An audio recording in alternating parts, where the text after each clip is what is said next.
waiting. We are joined with the man himself, Laith Marouf. How you doing, Laith? You doing okay today? Doing great. Thank you very much. I hope your emergency Laith, is not serious. That if it's serious, we shouldn't be doing this. I care for your life more than anything. well, I appreciate that, Laith. I care for my life too, but I can't fix it in this very moment. It's going to take a bit.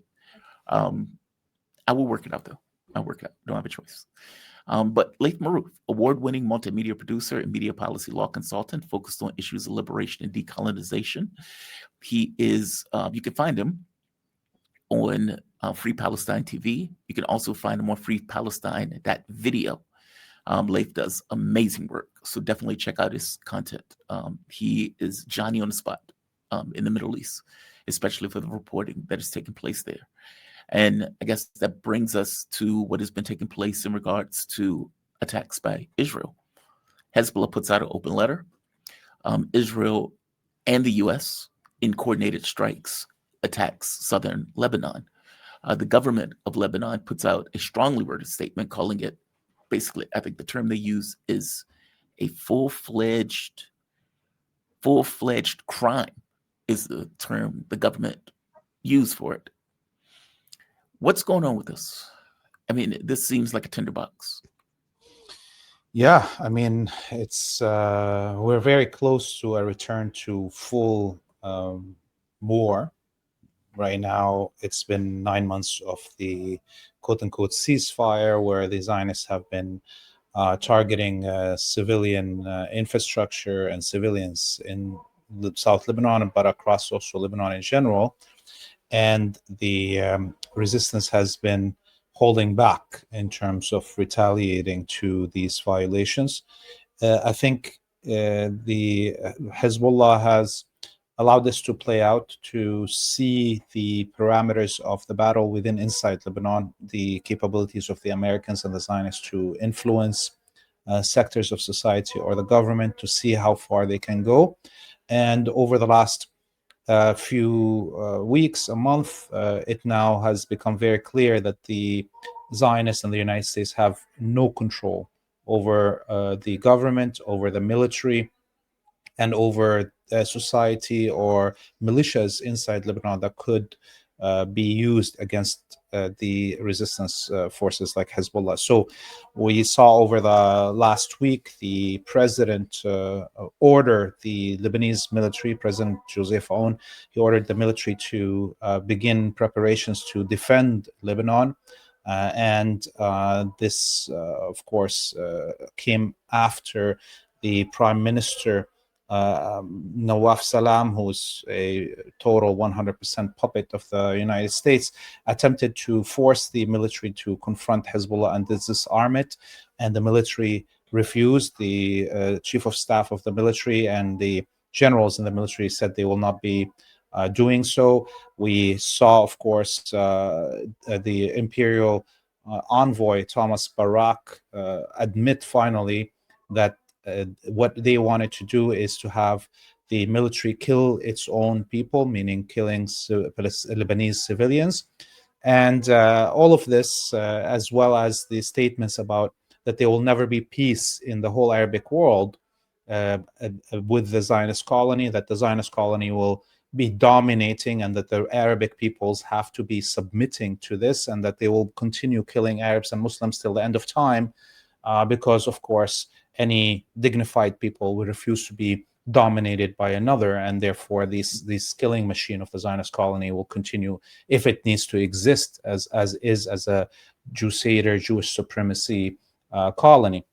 So all of these indicators now have shown there will be a return to full-fledged war if the United States and their Crusader colony want to disarm the resistance in Lebanon. They have to do it themselves. And the attacks over the last 24 hours, these mass attacks that happened in the south of Lebanon, were beginnings of that. We also heard from the Zionists and the American military that they were involved in these attacks, that American generals are sitting in the northern command at the Crusader colony, dictating these attacks and okaying them. So we're really driving towards a full war. It could happen within the next few days or week that Hezbollah retaliates. One last thing I would say here is that there was of the multiple targets that the Crusaders attacked. Before they attacked, they had put out maps of targets that they want to attack.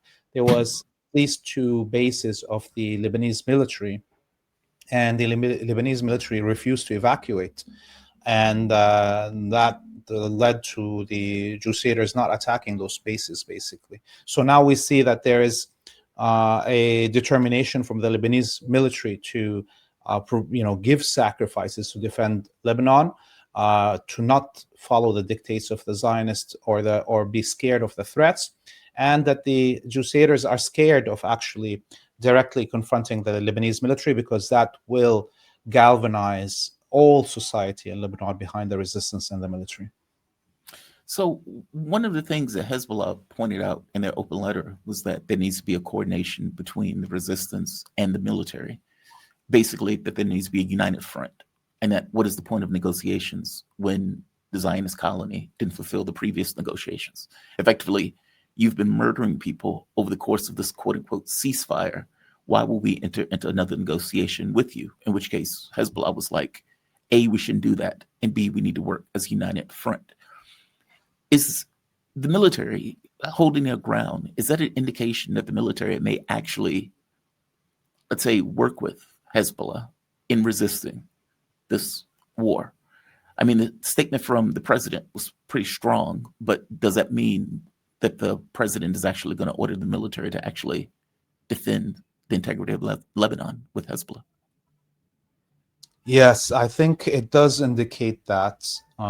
There's a few things there. One thing is that, President Joseph Aoun was the chief of staff of the military before.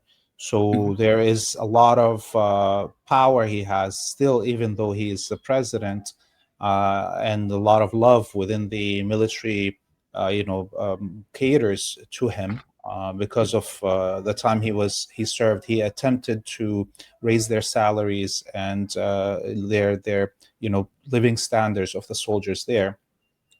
The other thing is that we see that the Prime Minister Nawaf Salam, the puppet Prime Minister, wanted to have direct negotiations with the Zionists. And if history, it's been decades that the Lebanese government refuses to have direct negotiations with the Crusaders. They would negotiate with the patrons of the Crusader colony, the Americans, and in separate rooms, and not sit with them, because they do not want to acknowledge the existence of this fallacy. Okay, and so for the Hezbollah to make this statement is really directed at this puppet prime minister, to tell him, no, this is not going to happen. Number one, there will be no direct negotiations with this Crusader colony, and the military and the president will not allow it to happen. This is a no-go. Okay, so what Nawaf Salam and the Americans were trying to do was basically get a de facto acknowledgement of the colony's right to exist with these direct negotiations. So that's number one. Number two is that yes, there's been multiple agreements signed over 70 years of war with this colony, and none of them have ever come to fruition. The Crusaders and the imperialists behind them always violate these treaties and these agreements. Therefore, there's no need to negotiate something new if what is already on paper hasn't been implemented or respected by the Crusaders or their patrons in the West. So I think this is where we're going. There's not going to be any direct negotiations, and there will be no negotiating something that hasn't been implemented or already renegotiating it.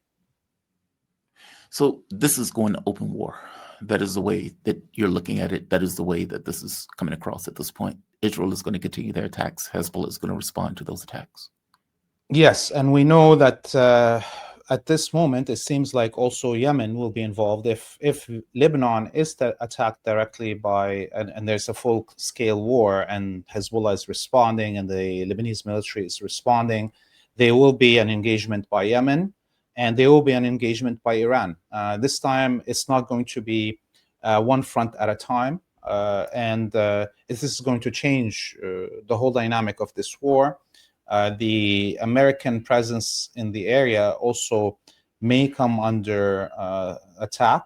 I expect Syria itself that there will be some actions happening there, with many underground militias have been formed over the last 9 months inside Syria, and they may be active in this battle. The Iran one is interesting.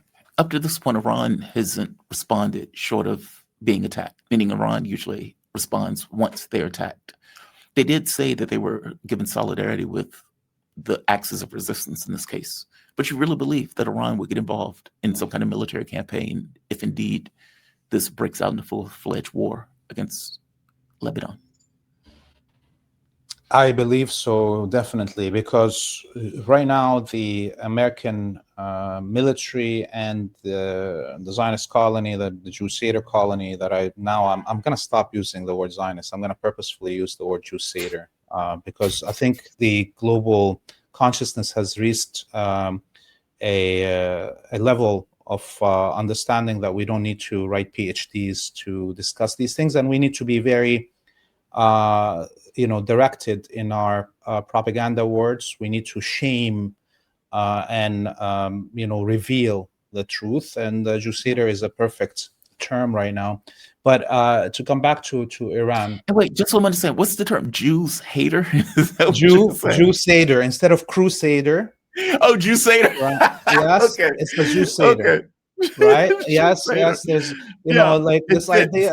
Every time we say Zionist, we have to explain to everybody that's the political ideology and it's different than Judaism and so forth. But it's been 140 years since the founding of the Zionist movement, and not one Jew on this planet carried arms to liberate Judaism from Zionism, or to defend the victims, the tens of millions of victims in Palestine, in the Arabic world, and the Muslim world of this project.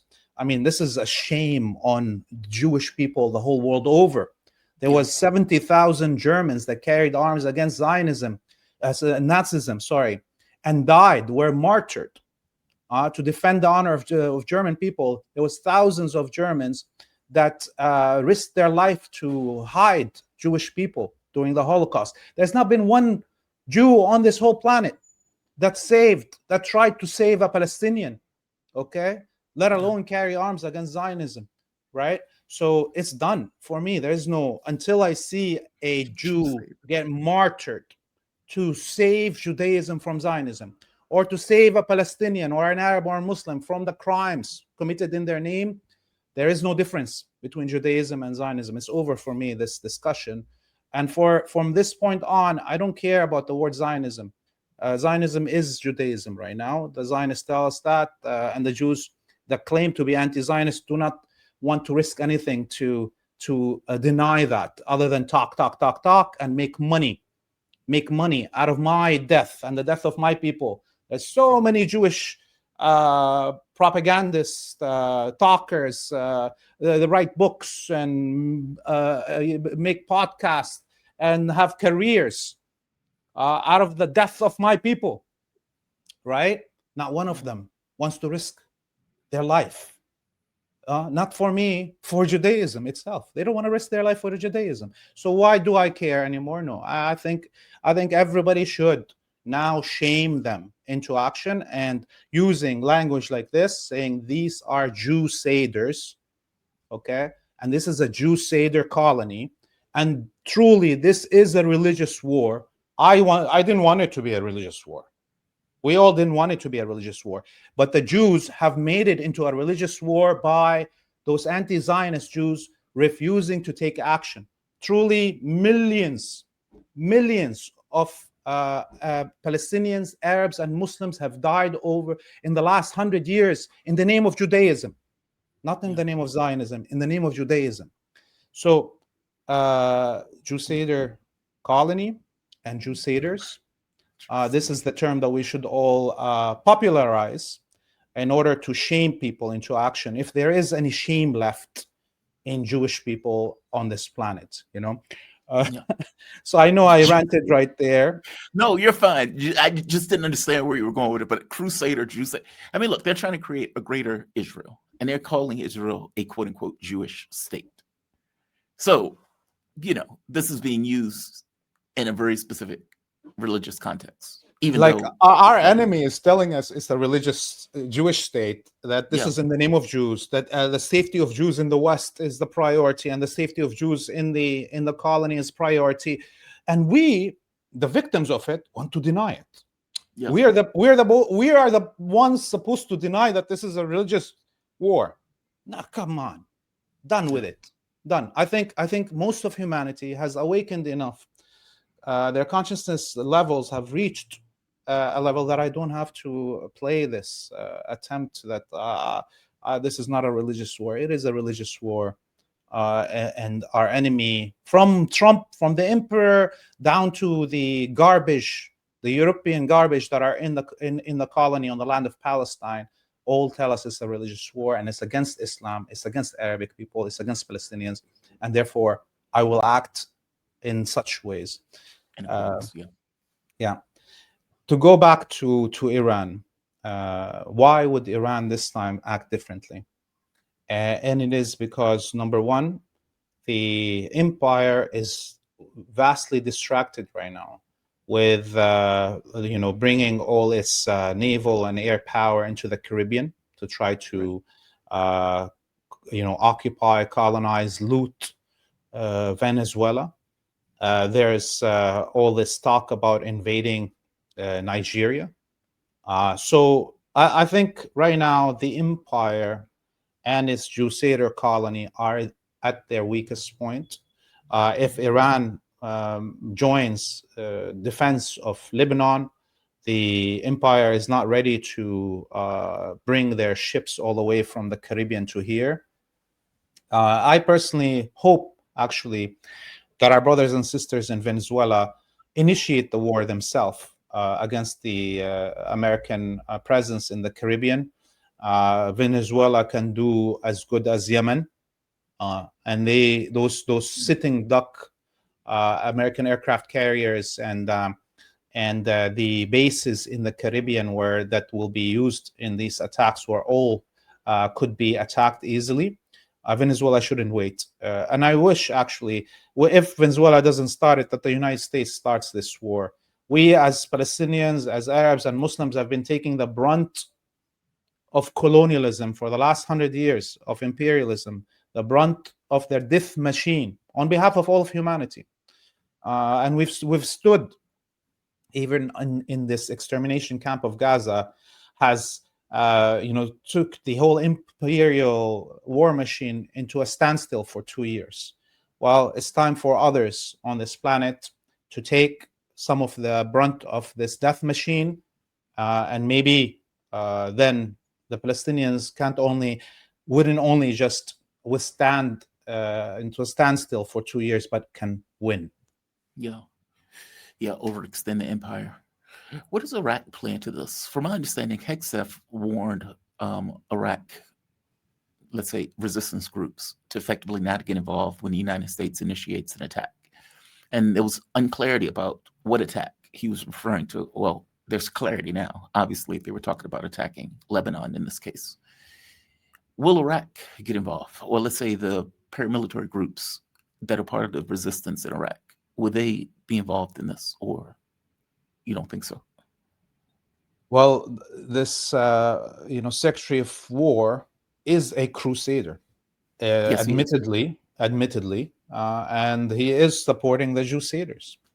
And so we look at these threats because the United States is worried. You see, it is distracted, attempting to invade Venezuela or threatening it into submission. It cannot engage in a full-scale war in Western Asia if it is triggered. Therefore, it's attempting to just threaten people with things that it cannot achieve. It cannot. The United States cannot take on the axis of resistance as a whole at this moment. And of course, the resistance factions in Iraq, including the popular mobilization units that are an official part of the Iraqi military, will also be joining in the situation of a war with Lebanon. I don't think people understand why would the axis of resistance be acting differently now if they don't understand this bigger picture of the global layout of militaries, where the weapons are, what are the priorities. The American economy is in tatters. The Zionist colony, the Crusader colony economy is in tatters also. And if they trigger this war, which seems it's coming, then American bases in the region, in Iraq, and now the new bases that they want to build in Syria and Damascus, because Al-Julani wants to give the Americans access to the air bases around Damascus. Pity the Syrian people. They will also come into under target of the resistance. When do you think this kicks off? You're thinking this is soon, and the moment that it kicks off, the entire region explodes. Yeah, clearly the Crusaders need to set the propaganda landscape before they go into a full-scale war. Some people on the ground that are worried about things may think it's going to come in the next 2 days. I've heard this from some people that I was talking to in Lebanon. They're like, the word that it's going to come in the next 2 days. Yeah. But in my mind, I think it's going to take a little bit more, maybe at least a week of preparations for the imperial audience.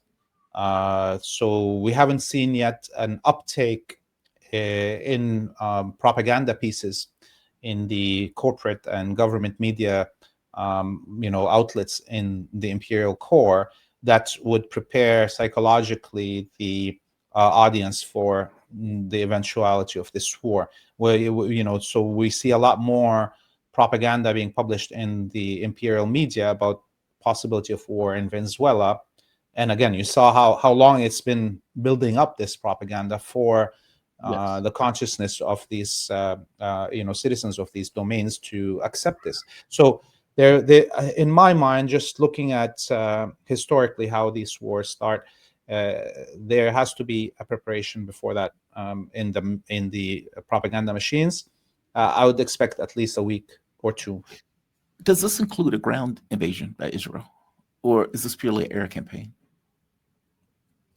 They have tried a ground invasion in 2006. They tried a ground invasion in 2023, 2024, and they were, whipped, So I don't think there will be a ground invasion from the south.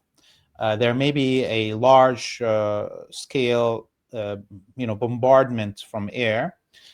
There's also the possibility of land invasion from the southern Syrian border with Lebanon. Between Damascus and the Golan Heights now is an area occupied by the Zionists. I tried a week and a half ago, before I left on this tour in Greece. By the way, this is a map of Athens behind me here. And I think a picture of George Jackson, right? So this is where I am. I'm in Greece right now. But I tried before I left to this tour to visit these areas in the foothills of the Golan, and where the Israelis occupied on the other side, to try to film those locations from Lebanon. And the Lebanese military didn't allow me to go into this specific zone to film it. So I'm presuming they will attempt to come down from the southern eastern borders of Lebanon into the Beqa Valley to try to avoid the southern villages of Lebanon that are very fortified. But you look at the geography there, and the last time the Zionists attempted to do this was in 1982.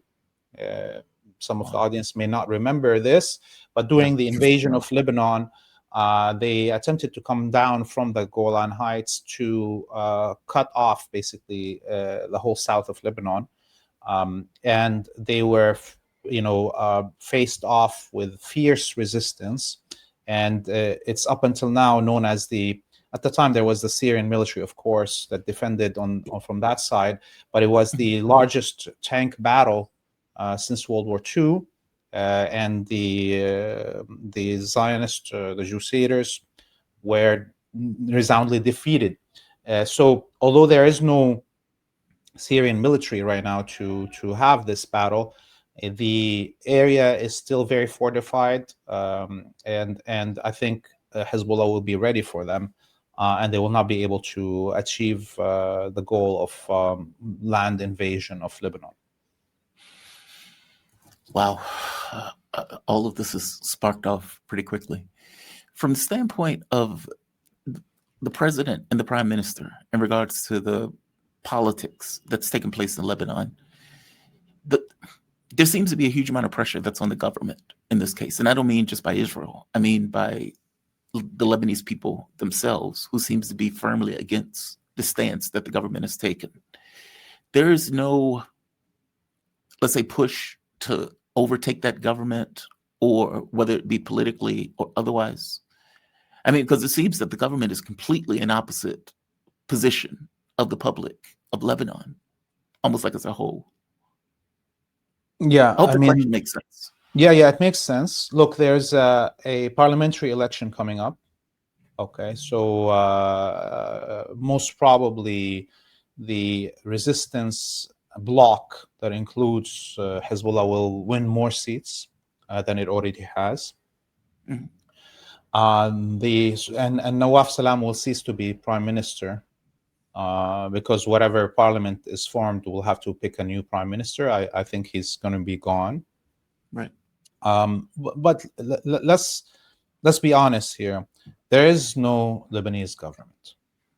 There hasn't been a Lebanese government since 1942. And of course, when we say Lebanese government, it means a control of the borders, being able to defend the country, having monopoly over the use of force, being able to provide services to the population. So because Lebanon as a political entity is a fabrication, it should never have existed, just like the Zionist colony should have never existed, just like Emirates and Qatar and Bahrain.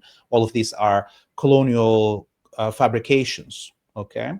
Because of all of that, it really doesn't matter. Having Nawaf Salam yap and yap and yap,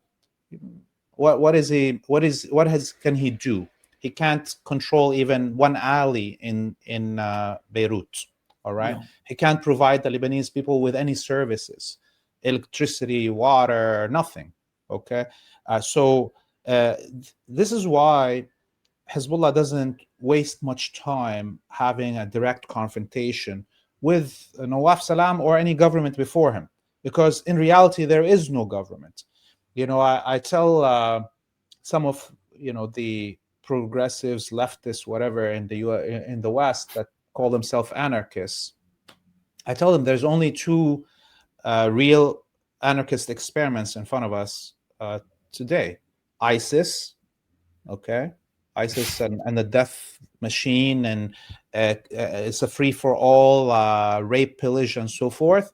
And the other is Lebanon, which is a successful anarchist project where the state doesn't matter, but there's still cohesion, and it's not a killing field, and each community is providing a service to its members, right? So in a way, like this is what Lebanon is. It's an anarchist state, and it's successful, and it's the only one has been successful as an anarchist state in human history. how does Turkey play into, or Turkey, as they like to be called now, how does that play into this idea of Syria and Israel? I mean, at this point, they seem to be on the borders. One of my other guests pointed out that he thought that there was going to be some kind of conflict between the two just because they are rubbing up against each other. Um, let's be clear, Turkey helped in the overthrow of the Syrian government, but that doesn't necessarily mean that they're in love with Israel. Where do they factor into this? Or do they factor at all into this? Turkey or Turkey is a vassal state of the empire. It has been so since the end of World War One, and in fact, Turkey has as much as a genocidal thirst as a concept, as a colonial state, as the Crusader colony. I am in Greece here, and people's memory hasn't faded about the genocide of Greek people, Hellenic people, from what is now called Turkey. I, as a Syrian, have not forgotten the genocide of the Syrian Arabic peoples in what is now the south of Turkey, the millions of Syrian Christians and Muslims that were genocided and ethnically cleansed and expelled from the whole south of what is now Turkey, from Adana to Mardin. And of course, we should never forget our Armenian brothers and sisters and the millions that were killed. My family, the Marouf family, Marouf Arfi family from Deir ez-Zor, saved hundreds of Armenian people as they were marched into the desert and reached the city of Deir ez-Zor. I will never accept to somehow erase this history, and suddenly think that Turkey or Turkiya, whatever they want to call themselves right now, have done these things. This is in the long-term past, but in the current reality of them unleashing these neo-Mongolic hordes on Syria and Iraq, and the killing fields and the destruction of my own city, Deir ez-Zor, that there's nothing left of at the hands of these neo-Mongolic hordes. So no, there will never be a clash between the colonial, vassal Turkey and the Crusader colony. There will never be, because they are part of the same project of destroying the Arabic peoples, of fragmenting them, balkanizing them, of genociding and looting whole nations and ethnically cleansing them to be able to populate them and to loot their resources, from Cyprus to Greece to the Armenian people, to the Assyrian, basically Syrian Christians, and the Arabic peoples of Syria. So no, they will never clash together.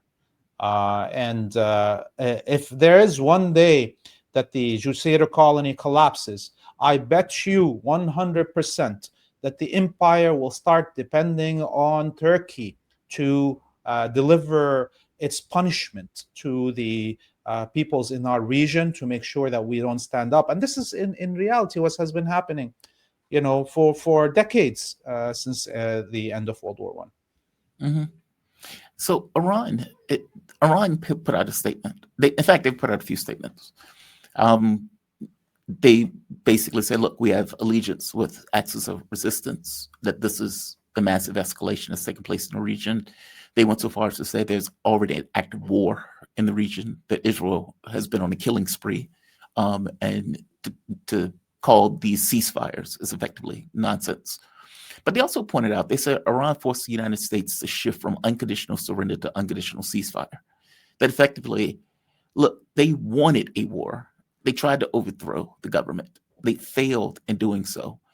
And for all of the talk about a renewed conflict, because Iran has already said, look, we're not stopping in nuclear enrichment. So, basically the pretext that you guys used to initiate the first war, we are continuing to do that. And as you've seen, all of this talk about attacking Iran is effectively faded away at this point, in which case Iran points out, well, this is an unconditional ceasefire that they've been forced into because they realize they don't have the capability of either overthrowing the government or at the very least subduing the country itself through military means. Give me a take on that. Do you take that to be true, or do you take that to be that the United States is preoccupied? Or no, Iran is right. Iran, for all intents and purposes, was able to demonstrate military capability and military competence in a way that prevented A, its overthrow, but B, also got across that this is a hard target. This is not something, this is a war you would lose. I think they are very right in their statement there. The empire wanted Iran to surrender unconditionally, and the empire by itself imposed a ceasefire when the war was going. In the last few days also, there was now we have full understanding of how the assassinations of leadership in Iran have happened. We know that the Emperor Trump sent a peace proposal to Iran, and the cabinet convened to meet about this, and that's when they were attacked. So the peace proposal that Emperor Trump put forward was a trap to get the cabinet of the government of Iran to meet in one place and get them to be killed. And the ceasefire that happened was not negotiated, because they will never negotiate again with the Americans, because it could be another assassination trap. So this is one. The other thing is that it's clear, we saw all of us in our own eyes, the mass destruction, the hypersonic missiles of Iran used on the Jusair colony and on the American base in Qatar. And we saw, up until now, we don't have full disclosure from the Jusairs about the amount of destruction in the colony. But we know that for sure, even hidden bases under the the core downtown of Tel Aviv that included American generals in them were hit, and we don't know. The United States doesn't admit it's dead. So this is clearly was a military victory for Iran, and the empire is not ready to play this game again. Now, this doesn't mean that these Jusairs are not lunatics and would take us into situations that we can't even predict, because they are lunatics, and they are really driven by esoteric end of times driving values. These red pepper and all this stuff. Yes, they literally want Armageddon. And therefore, this is again one of the reasons that we should stop calling this not a religious war, or try to find capitalist communist dichotomy analysis of what these wars and so forth. No, this is an actual cult, Jusair cult, and behind them is the crusaders like Hexeth that want to actually bring Armageddon, and we must act in defending ourselves within these parameters. If we delude ourselves just to appease some of the public that doesn't understand this, that want us to not defame Jews or whatever it is, we are harming ourselves, because we wouldn't be able to analyze things correctly, and would think that these Jusairs and the empire behind them will act rationally. So I don't think they will act rationally. There is no rationalism in what they're doing, and therefore I think Iran is also ready for any surprises. I think the whole axis of resistance is ready for surprises now, and they have their own surprises being prepared for the Jusairs.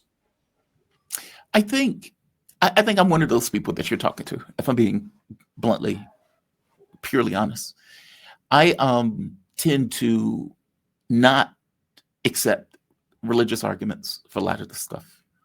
And I think Sarah Bills was on the show, and Sarah was kind of pointing out, I was like, dude, you're getting this wrong. Like, these people are lunatics. Like they're breeding a heifer in Texas, because miracles need a hand. And they have every intention that some of these people are full core into this religious end of times stuff, meaning they are functioning and working towards that objective. That meaning, from my point of view, it was always, well, this is about land. This is not a religious argument. They want to steal the land. But it seems like, kind of like in slavery back in the United States, that what started off as, okay, this is our reason for it, has been internalized. And so what started off as, we just want to steal the land and we need to create a reason to steal the land, has become, to some people, a full-blown religious fervor argument of us versus them. I mean, I give you an example. One of my guests, Jim Perlman, Jewish, grew up Jewish, and grew up indoctrinated into this whole mindset of Muslims are evil, Muslims are animals, Muslims are trying to kill us, Muslims are this. And it took her to become an adult to realize, okay, these people are insane, right? I guess I'm saying, at some point, that perspective has been, and give me your take on this. Do you think I'm right about this? That at some point, what started off as, we need an excuse to steal land, has been internalized into the way that they taught themselves, into the way they talk to themselves, into a full-blown religious argument of us versus them, of Jews versus Muslims. I mean, I guess this is my way of agreeing with you, and my way of saying that my original premise of this needs to be modified. Yes. Do you think this was something that changed over time, where what started off as practical land argument became a religious fervor argument that was accepted as a religious argument, despite the fact that it was initially about land? Look, for most of my political career, I spent it making that differentiation between Judaism and Zionism, just like you. No. Okay, and of course, I have a communist influence in me. I've read, all of that, and of course, I've lived in Canada and the United States, and worked with indigenous nations across what is called North America or Turtle Island, and have seen, the similarities and the use and abuse of religion, in that sense, Christianity, to justify colonialism, looting of land and resources, and mass genocide. Having said that, and you are an African American, there was white people in the United States, led by John Brown, that carried arms and were martyred to save enslaved peoples. Abolitionists. Yeah. And they triggered a civil war. There is no John Brown in the Jewish peoples anywhere on this planet. 100 years. So at this point, this is because I think moving back to the Arabic world, to the killing fields, have helped me, get rid of some of this blockage where I thought that I need to speak in this language to be able to reach the audience in the West, which unfortunately, we're not moved with words before. What moved right now the audience in the West to oppose the Juseira colony is the broadcasted genocide. It's not me and you. It's not even our philosophical, PhD level discussions, right? Oh, actually, all our efforts to educate the Western audience have failed. Without the citizen journalist on the ground in Gaza, in Palestine as a whole, in Lebanon, showing us what this colony in action is, me and you would have failed in our propaganda efforts. Okay, so given those two things, that there has been zero willingness from anyone who calls himself Jewish to risk their life to liberate Judaism, that we're supposed to somehow, give it more, leeway than any other religion, okay, and or to save the victims of this colony. There's no need for us to anymore debate this. It's clear. Until I see one Jew carry arms, okay, inside the colony or in the West, to confront the Zionist, to me, is over. Like, why is it okay for us to criticize the Catholic Church and its crimes in the Americas?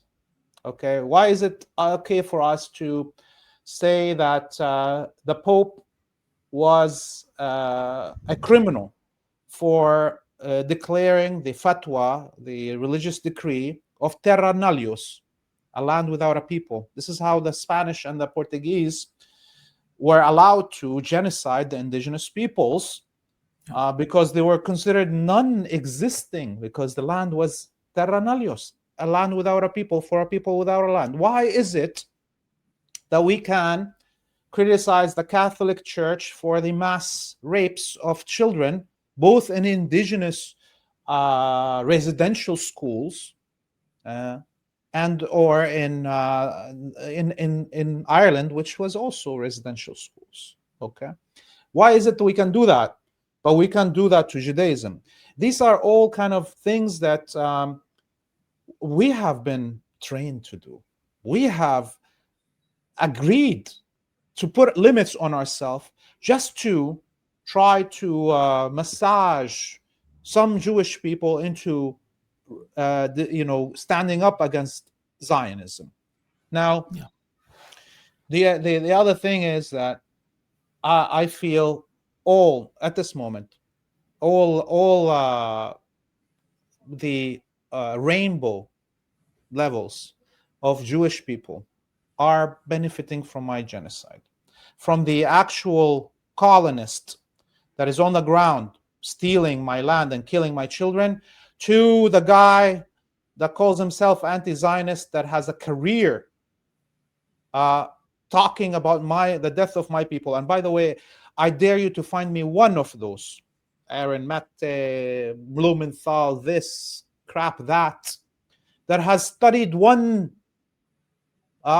iota of the history of the Arabic people or Palestine.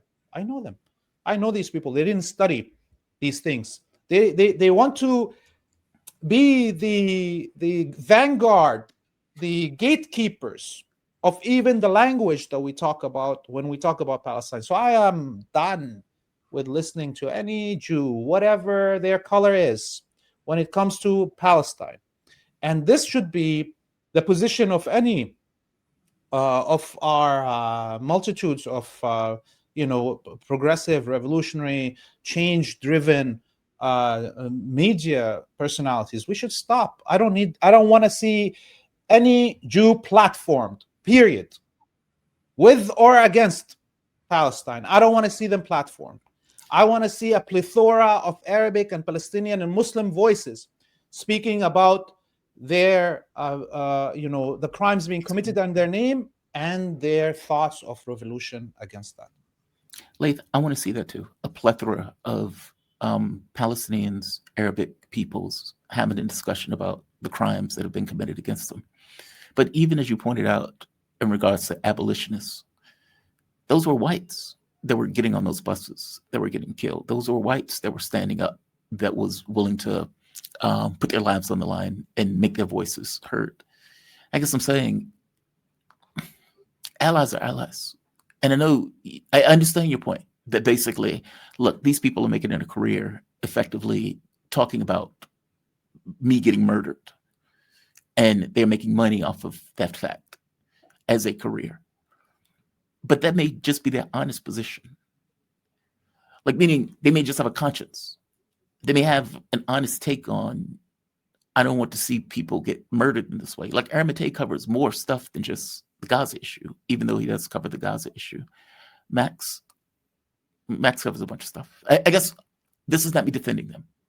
I guess this is this notion of you don't want people who may be allies of either ethnic Jewish, practicing Jewish or otherwise, who are coming out saying this is atrocious what the state of Israel is doing.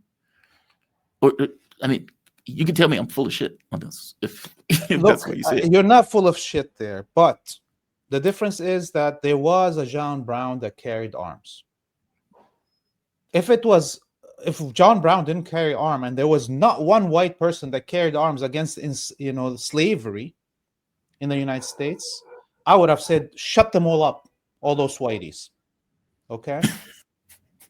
But there was people that actually cared for the notionhood of what is it to be an American white person, what is it to be Christian, okay, and said no, there cannot be slavery in the name of Christianity.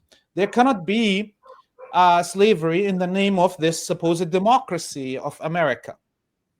Okay, and risked their life for it and died, martyrdom, carried arms. That's why Douglas and what's her name worked with them. They wanted to put her on the dollar there. I know you're talking about Tubman. Yes, Harriet Tubman. Yeah, Harriet Tubman and so forth. They worked with them. They didn't work with any other whites. Yes, they didn't respect any other whites. Why? They didn't respect the talkers. They respected those who actually put their words into action. Until I see a John Brown in the Jewish communities, I have no time for them. No time for them. It's actually confusion for us. It confuses the audience. It confuses us as a victims, where I need to, instead of me fighting every Jew that I see, I have to be like, wait a second. Did this Jew say something good about Palestinians or anti-Zionist? It confuses the victim about who is the oppressor. The oppressor are the Jews. This is it, period. The West, the whole empire, whether it's fake or not, the whole empire is killing Arabs, Palestinian Arabs and Muslims in the name of Jews and Judaism. Not in the name of Zionism. They're telling us openly, we're killing you for Jews. Yeah. Okay? Once that stops, once there's Jews that actually care for their own honor enough to die for it, maybe I will start questioning that again. But after 25 years working on this, I have now reached the conclusion that there is no need for me to make the differentiation until they physically make the differentiation as anti-Zionist Jews of what is Zionism and Judaism. Laith Marouf. Laith, you always have my appreciation, man, for coming on here. Laith Marouf, he is an award-winning multimedia producer, media policy law consultant focused on issues of liberation and decolonization from indigenous nations to Arab peoples. This also includes building broadcasting capabilities for misrepresented and underrepresented communities from around the world. You can follow Laith on Free Palestine TV or freepalestine.video. And definitely check out his content. Definitely check out his work. Laith is a busy beaver, to put it mildly. He's all over the place in regards to covering. But you're all over the place where you're covering that stuff. I mean, you do. I'm in Greece, just so people can understand. We've been filming about the history collaboration, common struggle between the Greek people and the Palestinian people over the since the end of World War II. And on the amazing history of anti-fascist, anti-Nazi, movements here in the country. The content should be out very soon in the next 2 days, inshallah. I hope all of you can see it and like it. And we will be trying to do the same all around the world. Because all of us as human beings have these tendencies amongst us. We have this glorious histories of resisting fascism, imperialism, and division amongst us as human beings. And we want to highlight it. And Palestine is allowing us to bring that amazing history together. I hope everybody watches the content and enjoys it. Laith, fantastic, man. You be safe, okay? See you soon. Bye-bye. All right. Shout out to